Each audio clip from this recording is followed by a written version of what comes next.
This ayah that we're talking about today was revealed in Makkah. So the Prophet knows this better than you and I do. Yeah? And what does this ayah say? Innama ashku bathi wa huzni ilallah. I only take my complaint, my grief, my overwhelming sadness. Who do I take it to? I only take my complaints to Allah, and I know what you don't know. Right? So you would think in this moment, he should complain to who? Because he knows this ayah. Sallallahu Alaihi Wasallam. He should just complain to Allah. He goes inside the tent and he tells Salama, our mother, they're not listening to me. Who did he talk to? Allah or her? He talked to her. And she said, you do it. You shave your head. They'll follow. Don't worry about it. She consoles him. Tells him what to do. And he goes, Rahmatan lil Alameen. And he does it and they quietly follow. And they do it. But wait, this was a moment of great, anxiety for the Prophet ﷺ. And the ayah says, I should only take my complaints to who? To Allah. If I have a problem, I should take it to who? To Allah. There's clearly something different, because the one who is best capable of applying an ayah of the Quran is the one Allah gifted the Quran to begin with, the living Quran. Sallallahu Alaihi Wasallam. So what's missing in our understanding? You see, Allah made human beings in need of each other. That's a reality.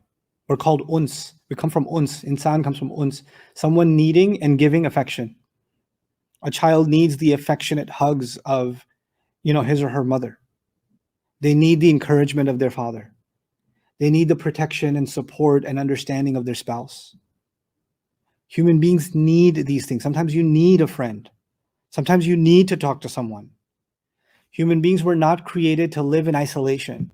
We're just not wired that way. We have these emotions that need expressing. We need them. Now, Musa alayhi salam was standing in front of, was speaking directly to Allah on the mountain. And Allah says, I've got your back, basically. And he says, can I have my brother though? Can I have my brother? He'll back me up. Allah could say to him, I'm not enough? I'll back you up. The master of the skies and the earth is with you. And he says, no, ushdud bihi azri wa ashrikhu fi amri. He'll reinforce my back. He'll be a partner in my mission. Allah is telling you Allah is with you. Why? Because your spiritual connection to Allah does not mean you don't need a connection to human beings. Your connection with Allah doesn't mean you no longer need support, human support, family support, support of a loved one, support of a dear friend. Those two things are not mutually exclusive. And so when you have no support system, when you find the people around you are not a source of support, they're people that you're in a situation where they just can't understand where you're coming from. You feel cornered to the point where no matter what you say, they will take it the wrong way. You feel like you can't communicate with them. Even if they're good people, sometimes that happens, yes or no? Even if they're good people, you think you can't communicate with them. It is in those moments that this ayah applies. Well, never, even when you think you're completely alone and completely misunderstood, you're never alone. You can take your complaints to who? Allah. Yaqub alayhi salam understands that my sons are not a source of support. And my grief has become overwhelming, but I still have Allah.